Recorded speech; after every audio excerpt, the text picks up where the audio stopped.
रसूलुल्लाह सल्लल्लाहु अलैहि वसल्लम की हदीस है, युशर कुल्लु अब्दिन अला मा माता अलैहि, सही मुस्लिम, कि हर इंसान उठाया जाएगा उस अमल पर जो अमल वो करते करते मर गया। जो अमल करते करते मर गया उस अमल पे इंसान को उठाया जाएगा, जो आपका आखिरी अमल। एक हदीस में आपका इरशाद गिरामी, ये आप उस शख्स को बता रहे हैं जो अल्लाह ताला की राह में जिहाद करते हैं।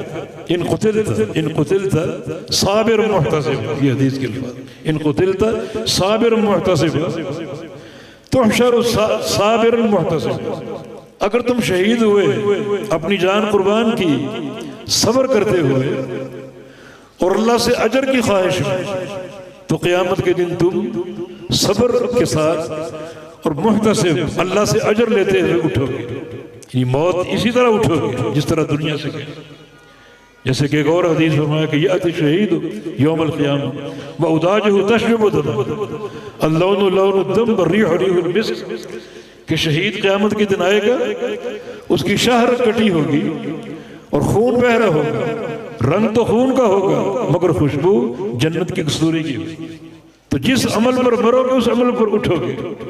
वइन कुतिलता मुराइयन मुक्तिरा तुबअस तुहशर मुराइयन मुक्तिरा, और अगर तुम इस तरह कत्ल होते, इस तरह शहीद होते बजाय कि रियाकार, दिखावा, नमूद नुमाइश, दुनिया की शोहरत और साथ अमल, साथ माल के हिर्स, माल की खातिर, माल की लालच, अगर ये दो नीयतें होंगी तो क़यामत के दिन इसी तरह उठोगे।